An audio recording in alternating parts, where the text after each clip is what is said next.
This is a little tricky to wrap your head around, but chances are you've never seen a truly white horse. Well, we know you've probably seen a bunch of horses that look like they're white horses, what with their white hair and white manes and other things that look for all the world exactly as if they are white, but they aren't. No, it's a peculiarity of the horsing community that things which look white aren't. They are, in fact, gray. And believe me, if you run into someone who knows their horses, and you mistakenly call a gray horse a white because it does absolutely look white, you'll be told immediately and at great length just how wrong you are, just as if you had said Jar Jar wasn't all that bad to a Star Wars fan. It all comes down to a trick of genetics, of course. There are a couple of ways a horse gets to be a true white, one of which is having a dominant white gene. If a horse has a white coat, but also has dark pigmented skin, usually easiest to notice around the muzzle and eyes, then it is a gray of one sort or another. But if it has a dominant white gene, it has a white coat and unpigmented pink skin, so it gets to be a white, the rarest of horse colors. But not an albino. Horses don't produce albinos. So you'll definitely not see a white horse with the other classic albino indicator, pink eyes. The horse simply doesn't have the right genes available to produce a true albino. Even the true white horses have blue, brown, or hazel eyes. Although because the horsing world already has trouble with the definition of colors, they frequently refer to certain types of true white horses as albinos anyway, even though they don't meet the actual definition of an albino animal. So no surprises there. Anyway, true white horses are exceedingly rare, so you probably haven't ever actually seen one. Unless you ever watched the old Lone Ranger live-action TV series. In which case, you have seen a white horse. 2 of them, in fact. Because the Lone Ranger's trusty steed was played by 2 different true white horses in that series. Which is why he was called Silver, obviously. Not that you'd know, because the series was shot in black and white for most of its run. So you'd be hard-pressed to tell the difference between a white horse in black and white and a gray horse in color. If you would like to see 2 white horses at once, both of the white silvers are on screen at the same time in the Season 3 episode of The Lone Ranger called El Toro. Available on YouTube. Interestingly, just to the left of the 2 silvers is another horse, Tonto's horse, called Scout. Except, in the grand tradition of GM Word of the Week episodes, not everything is as it seems, for 2 reasons. First, Scout is, by tradition, a pinto, also known as a paint, both of which refer only to the horse's coloring rather than any particular breed. Pintos carry a gene that helps give them their distinctive coloration, comprised of a solid color with large splotches of white over the body. This is the SB1 gene. Horses that have a dominant white gene produce true whites as described above, but horses which carry 2 copies of the SB1 gene, one from each parent, can also produce a true white horse, called a Sabino white. The difference is that Sabino whites usually don't produce horses with blue eyes. Otherwise, they can be indistinguishable from dominant white horses without DNA testing. And the second interesting thing about Tonto's horse is that he wasn't always Scout. For years, the Lone Ranger existed as a radio serial, where it was so successful and so popular with folks that he made the transition to the silver screen as a movie serial. Except, the producers of the serial had a problem that necessitated them making a significant change to Tonto's mount. You see, there were too many white horses up there on screen. You couldn't tell Tonto's usual mount, Whitefeller, described as a white horse on the radio, apart from the Lone Ranger's horse, Silver. So they made Whitefeller a pinto, but still called him Whitefeller, which led to the radio serial producers changing Tonto's horse to a paint to match, which Tonto called Paint Horse for several episodes. Eventually, the radio producers sorted it all out, and by the time the TV series came along, Tonto's horse was a paint named Scout.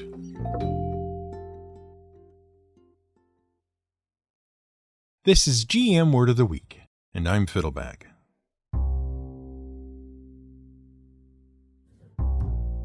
When it comes to white horses, it's hard to ignore one of the largest white horses to ever exist. Located on the Berkshire Downs, the Uffington White Horse is a 110-meter-long stylized horse carved into the side of a hill near a stone fort. The Uffington White Horse has long been mentioned in documents dating back as far as the records of Abingdon Abbey from around 1072 to 1084 CE, and was thought to have existed for some years prior to that. It wasn't until 1990, though, that archaeologists were able to dig down and sample the material beneath the horse and determine its age more accurately. The findings put the date somewhere in the late Bronze Age, between 1350 and 550 BCE. In creating the horse, the original builders dug down up to a meter into the ground before backfilling the trenches with clean white chalk, which made it more work to get to the bottom of than the archaeologists had at first figured, as it was more usual for such figures to be merely scratched into the surface rather than dug in. Whoever created the white horse wanted it to stay around. In fact, so interested in retaining the horse were they that it became traditional for the local residents to scour the horse every 7 years. Without scouring, which involves hammering new chalk into a paste and then spreading it carefully inside the existing lines to maintain shape and color and keep it free of grass and weeds, the horse would essentially disappear beneath the turf and soil within as little as 10 to 15 years. It's a tradition that has been maintained from the horse's earliest creation date to the present day. Why the Uffington horse exists, though, is anyone's guess. Speculation includes the marking of territory, probably related to the nearby Bronze Age hill fort, to a religious practice honoring a god of the sun or representing the horses that pull the sun across the sky. To be honest, though, there's some debate about whether it is a horse or not. What else it could be is open to speculation. Some think it could be a dog, others suspect it might be a cow. It's hard to know for sure. It is close to nearby Dragon Hill, which one would think was suggestive, but apparently not. It's a very abstract figure composed of just a few lines, and the head shape can't really be said to be that of a horse, unless horses in the Bronze Age had boxy heads and rather extraordinarily prominent lips. Frankly, it looks more like a duck head to us than it does a horse, but people have been referring to it as a horse since at least the 11th century, so it'll probably stay that way. Especially since we aren't aware of any mythical beasts with the body of a horse and the head of a duck. Not yet, anyway. The Uffington White Horse isn't the only horse in England, though. There are, in the record, some 24 white horses recorded, though several of them have been lost over time. That's quite the ancient tradition for horse figures, you might be tempted to think. But before you head too far down the road of trying to find a significance for them all, let us save you a few steps. You see, most of the rest of them were all carved, cut, drawn, or painted to basically give the locals something like the Uffington horse. How do the sciencey people know this? Well, it's easy. The people who made them wrote down why they made them, and they all did it in the last few hundred years or less. Of the surviving 13 white horses in the county of Wiltshire in England, the Uffington horse being just over the hill in Oxfordshire, all of them were created to give the local area in which they were found a white horse of their own. I know, we thought most of them would turn out to be ancient symbols created well before modern record-keeping with mysterious purposes too. But no, they just copycatted the Uffington horse for local pride. And probably a tourism boost too. For example, the white horse at Alton Barnes was carved into the side of Milk Hill by journeyman painter John Thorne under contract to landowner Robert Pyle. In 1812, John Thorne designed the horse, subcontracted the work out to a Mr. John Harvey, and then skipped town with all the money before the work was finished or Harvey had been paid. The Broadtown white horse was cut in 1864, so one story says. But this may or may not be accurate, since at least one resident in 1919 recalled having helped scour an already existing horse in 1864, at which time he had been told it was already 50 years old. Many of the other Wiltshire white horses were cut in the late 17 to mid-1800s, usually by farmers with a bit of extra land or schoolboys looking for a project to do. Quite why they were so popular as school projects is unknown, but any bit of land with a rise above the surrounding countryside that could be seen for a few miles seemed ripe for the picking. And while we can understand that they are great sources of community pride, certainly there is a certain amount of disappointment when you discover that things like the Hackpin White Horse were created in 1848. Even more so when discovering that a fair few of the other horses were made in the 1940s and 50s. Naturally, other locations around the world have picked up on the practice, and now you can find white horses everywhere from South Africa, created during the Boer War to guide British horse soldiers, to Chihuahua, Mexico, where a mirror-flipped copy of the Uffington horse was whitewashed into the hillside, to Waimate, New Zealand, where a white horse was constructed out of concrete by a man and his wife in the 60s to commemorate the Clydesdale horses that used to work the land. There's even a white horse in West Virginia in the United States, though it's just a small 3-foot by 2-foot horse silhouette painted on a rock. The only thing that keeps it from being entirely ignored is the fact that it gets repainted every so often by persons unknown. There are other figures carved into the hills of England. Of particular note, for a variety of reasons, is the Cwrn Abbas giant in Dorset. It was carved in the 17th century by Lord Hollis, in mockery of Oliver Cromwell, who was in charge of England at the time. Satirically referred to, at times, as England's Hercules, Cromwell famously made illegal almost everything that could remotely be considered fun, including Christmas, during his puritanical reign. The 55-meter-tall giant has many features which would suggest a representation of Hercules and lend credence to the theory, but you will notice none of them upon first observation. Yes, there's a club. Yes, there used to be what seems to have been a lion skin draped over one arm, but really, it will be some time before you notice them due to the giant being what one observer referred to as impressively male. Fortunately, the 17th century Longman of Wilmington, at 72 meters tall and depicted with what looks like 2 walking sticks in his hands, is named for his overall size, rather than any particular outstanding physical characteristic. White horses figure frequently in fairy tales, myth, and legend. For example, the traditional unicorn, as discussed in our episode on unicorns, as well as Pegasus, are both depicted as white horses. Pegasus was born of... well, it depends on who you listen to, really. On one hand, he was born from the blood of Medusa as Perseus beheaded her. He just sort of sprang forth fully formed from the cut Perseus was making, which is fine, but does mean that somehow Medusa was carrying around a fully formed flying horse somewhere about her neck region. We expect she was very relieved to have it out. On the other hand, at the moment of her beheading, Medusa's blood is said to have mingled with the earth it fell on, and then mixed with sea foam sent by Poseidon to, do the job, causing a winged horse to be born along with his brother.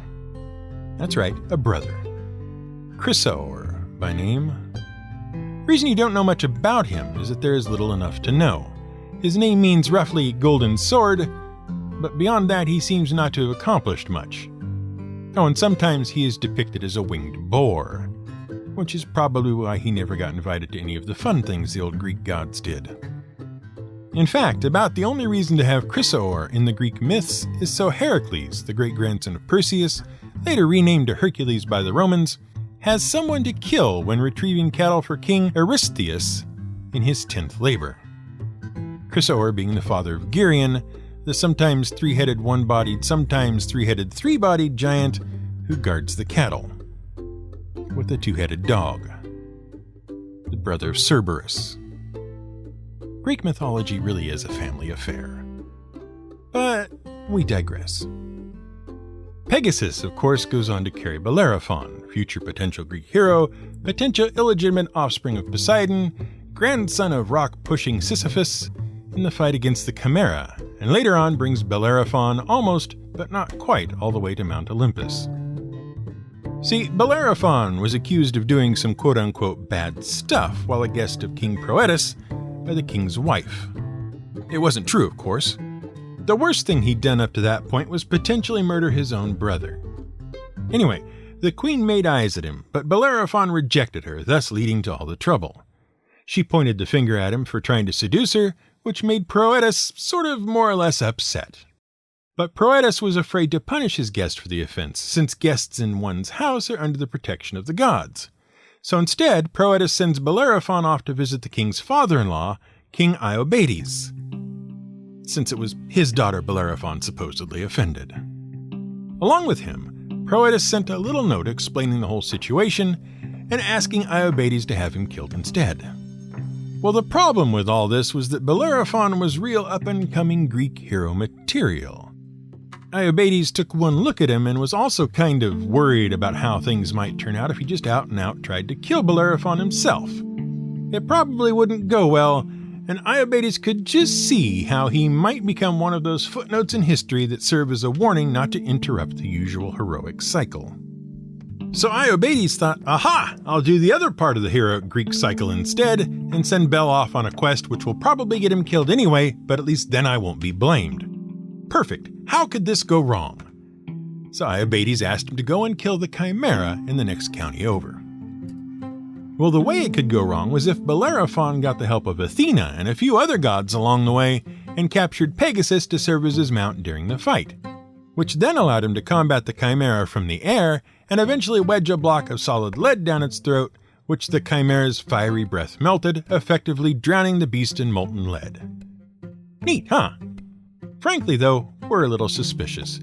How come the fiery breath didn't melt the lead before it became a problem?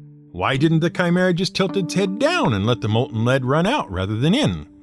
If the Chimera's breath is hot enough to melt lead, how did Bellerophon even get close enough to it in the first place without he and Pegasus being incinerated before the battle even got started? And we're not alone in our skepticism. Even King Iobates had his doubts about Bellerophon's veracity. So much so that he sets Bellerophon on a series of other tasks, which, aided by Pegasus and some more godly interventions, he successfully completes. But that Chimera thing gets him thinking. I must really be something special, he decides. I mean, look at me. All these quests were a snap. I killed the big scary Chimera. I'm unstoppable. Which is a mistake, as his grandfather could have told him. It's a short step from I must really be something special to I'm probably some sort of god. Let's go knock on the doors of Olympus and demand to be let in. But Bellerophon seems like the sort of person who would ignore his grandfather's good advice about not being arrogant. Up he gets on Pegasus and starts flying up Mount Olympus, forgetting just how much help he has had, and from whom, in getting all this stuff done. Well, you can imagine how well that played among the gods. Who does this mortal think he is, trying to come up here and demand entrance? We don't care if he is one of Poseidon's shirt-tail offspring. We've got those by the dozens, they probably said, while side-eyeing Poseidon, who'd found an incredibly interesting starfish to be suddenly very absorbed in. He's not getting in here while I have anything to say about it, says Zeus, who then sends a gadfly out to sting Pegasus, which it does, causing Pegasus to startle and throw Bellerophon to the ground far below. He survives the fall only because Athena once again intervenes and causes him to land in a bush, which breaks his fall. But even she seems to be getting tired of him, since it is a bush full of thorns and it blinds him. It's open to interpretation as to how helpful that actually was. Now hated by the gods and mankind for his arrogance and hubris, that pretty much ends his story. Pegasus, on the other hand, makes out reasonably well. He gets all the way up Olympus and the gods invite him in, presumably on the grounds that the really heroic thing was putting up with Bellerophon this whole time, and apologized for the gadfly thing by making him the official thunderbolt bearer to Zeus. Which seems like a nice cushy job to retire to.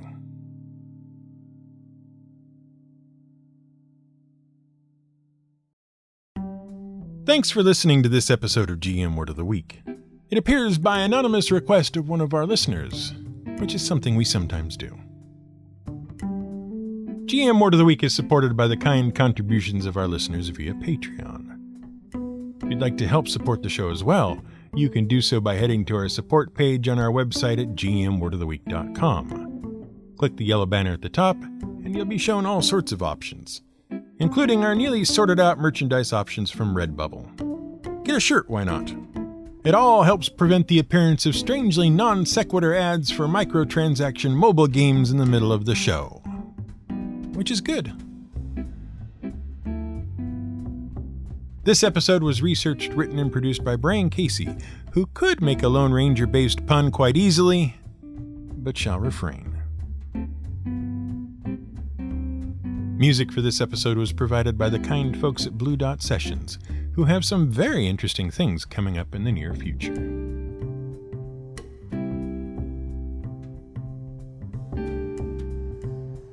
Tain't what a horse looks like. It's what a horse be.